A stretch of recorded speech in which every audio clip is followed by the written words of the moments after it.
Abhishek, let's start.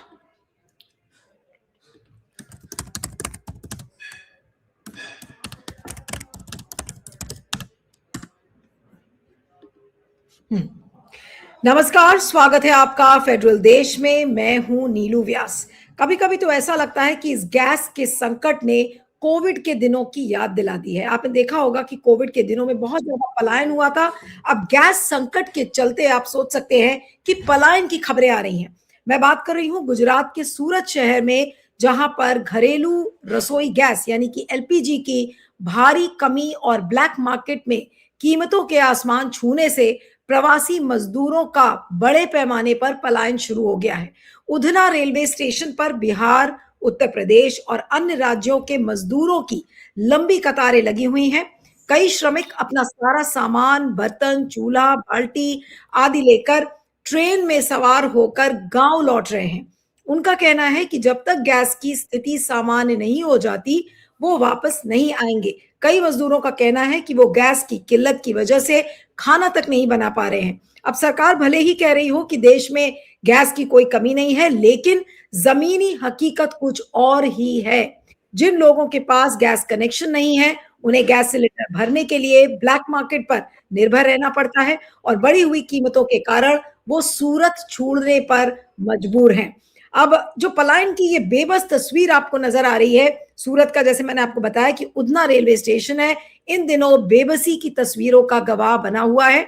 और जो reporters जो मजदूरों से बात कर रहे हैं, उनका भी यही कहना है कि उनके पास खाना बनाने के लिए गैस नहीं है और इसीलिए वो सारे अपने अपने गांव लौट रहे हैं। और मजदूरों ने ये भी बताया, जो रिपोर्ट्स आ रही हैं कि मजदूरों ने ये भी बताया कि उनको गैस नहीं मिल रही है, खाना नहीं बना पा रहे हैं और वो खुद कह रहे हैं कि हम खाएंगे क्या और ड्यूटी कैसे करेंगे। कंपनी गैस भरवा कर नहीं देगी, उसकी व्यवस्था तो हम ही लोगों को करनी होगी और गैस मिल नहीं रही है, इसलिए हम घर जा रहे हैं। सोचिए, यही तो हुआ था ना कोविड की स्थिति में कि आपके पास कोई और विकल्प नहीं बचा था सिवाय इसके कि आप अपने गांव लौट जाएं। अब कई मजदूरों का कहना है कि जब 2 दिन पहले तक जब रात में गैस खत्म हुई तो उन्होंने केवल सादा चावल खाकर सोना पड़ा। कुछ ऐसी रिपोर्ट्स आ रही है क्योंकि सब्जी बनाने के लिए ईंधन नहीं था। उन्होंने ये भी बताया कि लोग ब्लैक में गैस खरीदते हैं। पहले तो गैस 130 रुपए किलो मिल जाती थी, लेकिन अब 400 से 500 रुपए किलो तक पहुंच गई है और वो भी नहीं मिल पा रही है। अगर गैस नहीं मिलेगी तो हम लोग खाना कैसे खाएंगे। तो पलायन करने वाले जितने मजदूर हैं वो बेहाल हैं। होटलों में भी आप अगर देखें तो खाना महंगा हो गया है और कई मजदूरों का कहना है कि जो पहले 100 रुपए किलो गैस खरीद लेते थे, लेकिन अब होटल में खाना खाना भी महंगा हो गया है। इसी तरह और भी जो मजदूर है वो अपनी अपनी हालत बता रहे हैं। लेकिन क्या ये गैस की स्थिति से निपटने के लिए सरकार तैयार है? सरकार तो ये कहती है कि नहीं, हमारे पास कोई किल्लत नहीं है, लेकिन जो वेस्ट एशिया का क्राइसिस है, यानी कि जो हॉर्मूज का संकट है और जिस तरीके से ईरान और इजराइल की जो जंग है वो अभी दूर दूर तक खत्म होने का संकेत तो नहीं दिख रहा है। तो ऐसे में सरकार कैसे अपने आप को तैयार करेगी और ये जो पलायन की स्थिति की खबरें आ रही हैं, इस पर सरकार क्या करेगी? इस पर हमारे आज चर्चा का हमारा विषय है और हमारे साथ प्रबल प्रताप शाही जो कि कांग्रेस के प्रवक्ता है हमारे साथ जुड़ रहे हैं। प्रबल जी, आपका स्वागत है। हमारे साथ मनीष शर्मा है जो कि राजनीतिक विश्लेषक है। मनीष, आपका भी स्वागत है। मैं प्रबल प्रताप शाही से शुरू करूंगी कि शाही साहब, सूरत के उधना स्टेशन से जो खबरें आ रही है वो तो बहुत ही भयावह है और कोविड की याद दिलाती है। गैस नहीं है इसलिए लोग पलायन कर रहे हैं, अपने अपने गाँव जा रहे हैं। जी, सबसे पहले आपके दर्शकों को और पूरे देशवासियों को और विश्व भर के तमाम जो दर्शक आपके देख रहे हैं सबको ईद मुबारक हो। जिस हिसाब से अभी सूरत से और बाकी दिल्ली से भी खबरें आ रही हैं, सूरत से ही नहीं दिल्ली से भी खबरें आ रही हैं कि लोग पलायन कर रहे हैं। गैस एलपीजी सिलेंडर्स मिल नहीं रहे हैं और जो एलपीजी काले काले बाजार में जो खरीदते हैं लोग, जो 1 किलो 2 किलो 3 किलो के गैस सिलेंडर लेके जो खरीदते हैं मजदूर, उनको 500 रुपए किलो पे और 600 रुपए किलो पर गैस खरीदने को मजबूर हो रहे हैं। यहाँ तक गैस सिलेंडर्स मिल नहीं रहे हैं। और सूरत में तो ये भी पता चला जो गारमेंट इंडस्ट्री है वो भी बंद हो गई है क्योंकि व्यापार पे बड़ा प्रभाव पड़ा है। आपको मालूम है कि बहुत सारे प्रोडक्ट जो है वो गल्फ में जाते हैं और स्टेट ऑफ हॉर्मूज के बंद होने से या वहाँ रुकावट होने से बहुत सारे शिपमेंट अभी भी पोर्ट्स पर ही है। तो फर्दर जो आगे जो पोर्ट जो जाना है कंसाइनमेंट वो न जाने के कारण गारमेंट एक्सपोर्ट बंद है, इसलिए गारमेंट एक्सपोर्ट कंपनियां भी बंद हुई हैं। तमाम जो मजदूर हैं वह बेरोजगार हो गए हैं और तमाम मजदूरों के पास सिलेंडर्स भी नहीं है, इसलिए उन्हें वापस जाने को मजबूर है। और इसके लिए दोषी सरकार है। मौजूदा सरकार की आर्थिक नीतियां, पहले ही बेरोजगारी 45 साल में सबसे ज्यादा है। इसके पहले आपने देखा था किस तरीके से जब कोरोना काल आया था, लॉकडाउन इन्होंने लगाया था, उस समय भी करोड़ों लोगों को विस्थापित होना पड़ा था, पलायन हुआ। और इसके साथ साथ ऑक्सीजन के सिलेंडर प्रोवाइड नहीं हुए थे। 2021 में आपने देखा था ऑक्सीजन के सिलेंडर नहीं मिलने के कारण लोग मरे और बाद में जाके ऑक्सीजन के प्लांट इन्होंने स्टैब्लिश किए। तब तक लाखों लोग इस देश के अंदर मर गए। हर गांव में 10 ऑन एन एवरेज 10 लोग मरे। इसी तरह वर्तमान समय में एलपीजी के की किल्लत शुरू हो गई। अब मैं एक सवाल ये जानना चाहता हूं आपके माध्यम से और नरेंद्र मोदी से पूछना चाहता हूं, नरेंद्र मोदी ये बताओ कि अभी तक 30 दिन पहले तक 30-35 दिन पहले तक रशिया से क्रूड ऑयल यानी कच्चा तेल और गैस रिबेट रेट पर यानी कंसेशन रेट पर यानी डिस्काउंटेड रेट पर मिल रहा था, सस्ते दर पर मिल रहा था। वह सारा स्टॉक जो कच्चे तेल का आया, जो गैस आई, वह गैस अडानी और अंबानी ने लिया। अंबानी ने रशिया से लिया और ये भी जानकारी मिली है कि ईरान से अडानी ने भी गैस लिया, वेनेजुला से भी आया। तो वह सारा गैस और क्रूड ऑयल कहां गया, वो कच्चा तेल कहां गया? अगर यह किल्लत है तो इस किल्लत की के बारे में सबको जानकारी थी कि युद्ध होने की स्थिति है। इसी देश ने, केंद्र सरकार ने तमाम जो नागरिक थे ईरान में उनको एडवाइजरी जारी की थी कि ईरान छोड़ दीजिए जनवरी में। तो आपको पता था कि ईरान के साथ इजराइल और यूएस की युद्ध हो सकता है। और नरेंद्र मोदी एप्सिन फाइल के कारण के दबाव में, क्योंकि उनका नाम है उसमें, उनका वीडियो है कि नहीं है ये तो वो जानेंगे, हरदीप पुरी जानेंगे और आपके मित्र सुब्रमण्यम स्वामी जानेंगे, जिसका आपने इस देश में आपने ही उसका एक तरीके से पर्दाफाश किया। तो उसके दबाव में और अडानी के हाइफा पोर्ट में इन्वेस्टमेंट जो है, सबसे ज्यादा इन्वेस्टमेंट आपको मालूम, हाइफा पोर्ट का निर्माण जो है अडानी कर रहे हैं। अडानी के इंटरेस्ट को सर्व करने के लिए बीच युद्ध के मैदान में जब युद्ध होने वाला था, बादल मंडरा रहे थे, काले बादल मंडरा, तो उस समय नरेंद्र मोदी इजराइल क्यों गए? और उसके कारण हमारा हजारों सालों से पुराना मित्र जो ईरान था वह नाराज हुआ है। और उसके बाद स्टेट ऑफ हरमुज में पाकिस्तान के नेवल शिप्स आराम से जा रहे हैं। पाकिस्तान के जो जितने टैंकर वो आराम से जा रहे हैं, चीन के टैंकर्स आराम से जा रहे हैं, बस हिंदुस्तान के टैंकर्स नहीं जा पा रहे। ऐसा क्यों हो रहा है? नरेंद्र मोदी की गलत विदेश नीति, गलत आर्थिक प्रबंधन, गलत उन लोग के कुप्रबंधन का सबसे ज्यादा जो खामियाजा है वो देश के गरीबों को भुगतना पड़ा, देश के आम नागरिक को भुगतना पड़ा, देश की गृहिणियों को भुगतना पड़ा है। और इस कालाबाजारी से नरेंद्र मोदी को फायदा हो रहा है, क्योंकि इस गैस के साम्राज्य में दो लोगों को फायदा होगा इस गैस की कालाबाजारी में। एक नरेंद्र मोदी के मित्र अडानी और दूसरा अंबानी।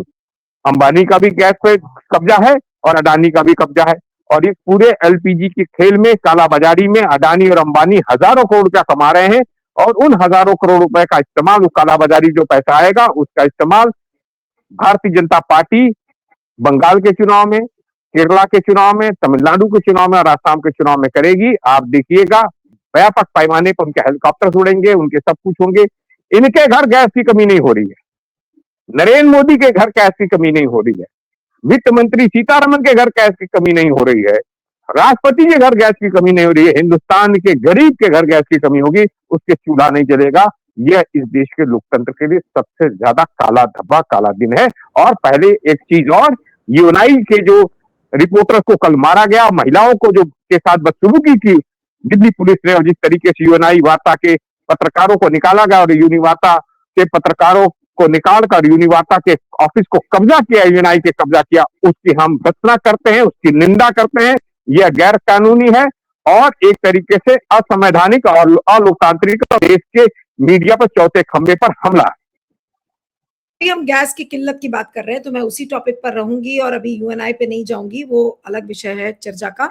मैं मनीषी अब आपके पास आ रही हूँ कि जो पलायन की खबरें आ रही हैं, पलायन हो रहा है क्योंकि गैस की कमी नहीं है। ये कभी क्या कोई सोच सकता था कि इस तरीके की भयावह स्थिति ईरान और इजराइल का युद्ध की वजह से भारत में देखने को मिलेगा? एक गरीब मजदूर आज अगर दूसरे शहर में है, वो काम कर रहा है तो वो काम नहीं कर पा रहा है, उसको खाना नहीं मिल रहा है, उसको वो सोच रहा है चावल उबाल के खा रहा है लेकिन सब्जी नहीं बना रहा है क्योंकि सब्जी बनाने के लिए गैस चाहिए। नहीं, देखिए, वो अपनी पॉलिसी के चलते भारत ने ईरान का भरोसा खो दिया है।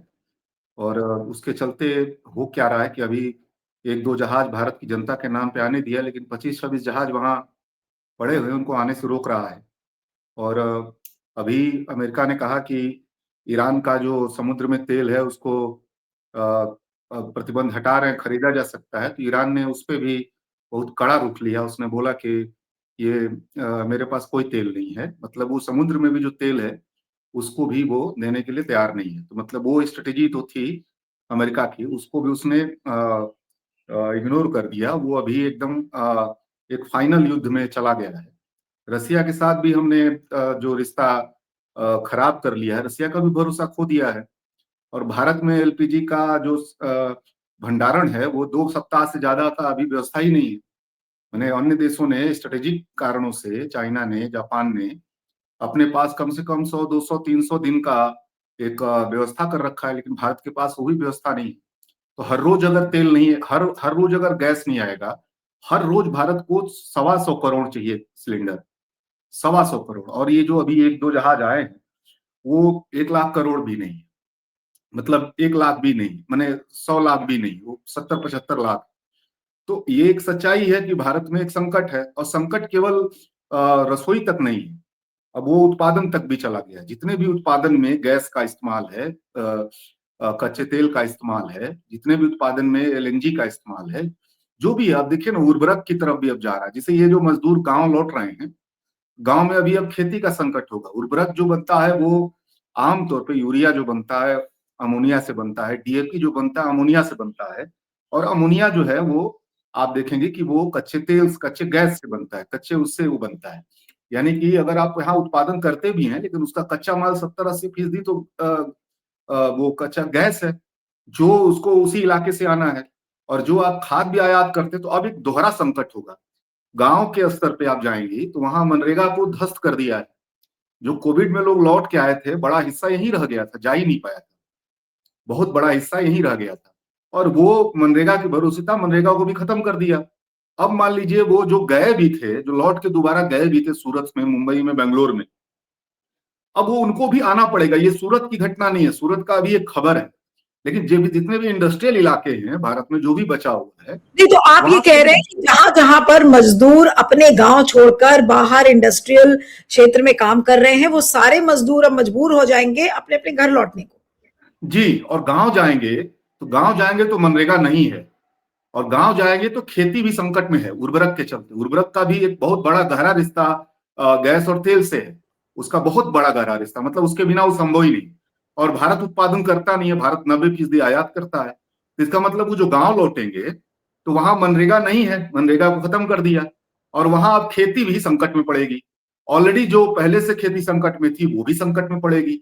एक एक कह लीजिए कि ग्रामीण भारत में एक चरम क्राइसिस जैसी स्थिति हो गई इंडस्ट्रियल उसके चलते जो। और ये पूरा एक ये पॉलिसी पैरालिसिस है। ये कोई मतलब कोई केवल युद्ध का मसला नहीं है, ये युद्ध हो रहा है इसलिए नहीं हो रहा। ईरान के साथ हमारी दोस्ती बरकरार रहती तो इस दौर में भी जैसे चाइना को मिल रहा वैसे उसको भी मिलता। अभी पता चल रहा है कि जितना भी तेल जा रहा है उसका 90% ईरान से जितना भी तेल जा रहा है, हुर्मुज से जितना भी तेल जा रहा है, वो चाइना जा रहा है अभी भी, इस दौर में भी। और रसिया से आपने एक अपना ब्रेकअप कर लिया है, उसका भी मामला ये कि वो जो समुद्र में तेल है वही है। तो ये केवल युद्ध के चलते नहीं है। अभी चूंकि मैं देख रहा हूं राजनाथ सिंह से लेकर के जितने मंत्री हैं वो बार बार बोल रहे हैं कि वैश्विक संकट है, विश्व में संकट है, सब देश संकट में, इसलिए हम संकट में। नहीं, बिल्कुल एक गलत बात है, आधी अधूरी बात। पूरी बात यह है कि इस पूरे मामले में हमारी पॉलिसी का संकट है। रसिया और ईरान से हमारी दोस्ती को संकट में डालने के चलते हमारा देश संकट में। वो हमसे दोस्ती नहीं खत्म करना चाह रहे, ईरान नहीं खत्म करना। ईरान ने इशारा भी दिया कि भारत की जनता हमारे पक्ष में सबसे ज्यादा खड़ी हुई, इसलिए उसको दे रहे हैं। उन्होंने एक तमाचा मारा मोदी को, उनका नाम तक नहीं लिया, सरकार की पॉलिसी को उन्होंने एकदम सीधे, सरकार की किसी भी पैरवी को उन्होंने इनकार कर दिया। रसिया बार बार कह रहा है कि हम आपके साथ खड़े हैं। तो मेरा ये कहना है कि इस पूरे दौर में ये युद्ध का क्राइसिस नहीं है, ये मोदी का क्राइसिस है, मोदी की राजनीति का क्राइसिस है, मोदी की जो वैश्विक नीति है उसका क्राइसिस है। और इस क्राइसिस से यूरोप संकट में जाता, इस क्राइसिस से अमेरिका संकट में जाता। भारत इस संकट में नहीं आता। एशिया में चाइना संकट में नहीं है, रसिया संकट में नहीं है, वहां भी संकट में नहीं है, वो अपने ऊपर निर्भर है। तो ये संकट आपकी पॉलिसी का है और इसका खामियाजा अब किसानों को भी और मजदूरों को भी होना पड़ेगा। ये केवल रसोई से अब ये मसला खेत की तरफ चला गया, रसोई से अब मसला शहरी रसोई से मसला ये गांव की तरफ चला गया, और ये मध्यवर्ग से अब मजदूरों की तरफ चला गया, मध्यवर्ग से अब किसानों की तरफ जा रहा है। ये क्राइसिस अब एक ओवरऑल देखिएगा कि भारत में एक बड़े मंदी की तरफ आप मोदी जी अपने नीतियों के चलते, अपने जो भी उनकी कमजोरी हो, जो भी उनके ऊपर दबाव हो, उनके निजी जो दबाव हो, लेकिन इसके चलते पूरा भारत का जो ग्रामीण भारत है, अब शहरी भारत के बजाय ग्रामीण भारत अब भारी संकट में जाने जा रहा है। जी, अब मैं ये भी खबरें पढ़ रही हूँ कि प्रधानमंत्री मोदी ने जो ईरान के राष्ट्रपति हैं मसूद पेजेश्कियां, उनसे बात किया है और इतने दिनों में पहली बार उन्होंने कंडेम किया है अटैक्स को, कि जो तेहरान का जो क्रिटिकल इंफ्रास्ट्रक्चर है उसको जिस तरीके से तहस नहस किया गया और जिसकी वजह से पूरे मिडिल ईस्ट में ये क्राइसिस है, उसको लेकर उन्होंने फोन पर बातचीत की है। और उन्होंने एक ट्वीट भी लिखा है जिसको मैं पढ़ देती हूँ। प्रधानमंत्री के उस ट्वीट को मैं कोशिश कर रही हूँ कि पढ़ दूं, और उन्होंने लिखा है, ये फोन पर बात करने के बाद ये ट्वीट हुआ है और मैं एक सेकंड इसको ओपन करने की कोशिश कर रही हूँ। हाँ, उन्होंने लिखा है कि spoke with president doctor Masoud Pezeshkian and conveyed Eid and Nowruz greetings. We expressed hope that this festive season brings peace, stability and prosperity to West Asia, condemned attacks on critical infrastructure in the region which threatened regional stability and disrupt global supply chains, reiterated the importance of safeguarding freedom of navigation and ensuring that shipping lanes remain open and secure, appreciated Iran's continued support for the safety and security of Indian nationals in Iran. शाही साहब, मैं अब आपके पास आ रही हूं कि अभी एक Donald Trump का एक ट्वीट कल जो देर रात आया था, उसमें उन्होंने लिखा कि भाई जितने मिलिट्री ऑपरेशंस हैं हम उनको बंद कर रहे हैं, और साथ में वो ये भी कर रहे हैं कि कोई एडिशनल ट्रूप्स भी डिप्लॉय कर रहे हैं। और अब उन्होंने हॉर्मुज स्ट्रेट के लिए खासकर कहा था कि जितने भी लोगों की गोटी फंसी है, जितने देशों की गोटी फंसी है हॉर्मुज स्ट्रेट में, अब वो खुद निपटे। उन्होंने उस ट्वीट में लिखा था कि अब वो लोग खुद ही इसको निपटे, क्योंकि भारत को अमेरिका को हॉर्मुज स्ट्रेट की जरूरत नहीं है। अब ऐसे में प्रधानमंत्री का ईरान के राष्ट्रपति से बात करना, क्या आपको लगता है कि अब ये संकट गहरा हो रहा है, पलायन हो रहा है, ये पॉलिटिकली बैकफायर मोदी जी को करेगा? तब अब जाके उन्होंने राष्ट्रपति से बात करते हुए कंडेम भी किया है। इसके पहले कंडेम वर्ड कहीं था ही नहीं। पहली बार हम देख रहे हैं, तीसरा या चौथा हफ्ता इस युद्ध का हो रहा है और आज पहली बार ये शब्द कंडेम का यूज किया गया है। जी, अब मोदी, नरेंद्र मोदी, आरएसएस, मोहन भागवत के अभी तक कुछ दिन तक पहले बापू इजराइल हुआ करते थे। वो कह के आए फादरहुड, यानी फादरलैंड कह रहा, फादरलैंड, तो फादरलैंड का अर्थ होता बापू। तो नरेंद्र मोदी के बापू जो हैं, वह आरएसएस के बापू जो होंगे वो जो है वो तो हैं इजराइल। अभी तक इजराइल को बापू बनाया हुआ था। अमेरिका के उपनिवेश बन गए, यूएस ट्रेड एग्रीमेंट करके, भारत यूएस ट्रेड एग्रीमेंट करके भारत को उपनिवेश बनाने की कोशिश की, भारत को गुलाम बना दिया अमेरिका का। और आप बीच युद्ध के उस स्तर पे जब युद्ध होने वाला है, आप इजराइल क्यों गए? विदेश नीति की सबसे बड़ी कमी, सबसे बड़ा फेलियर यही था कि आप युद्ध के जब बादल मंडरा रहे हैं उस दौरान आप जो है आप जा रहे हैं इजराइल की यात्रा करने।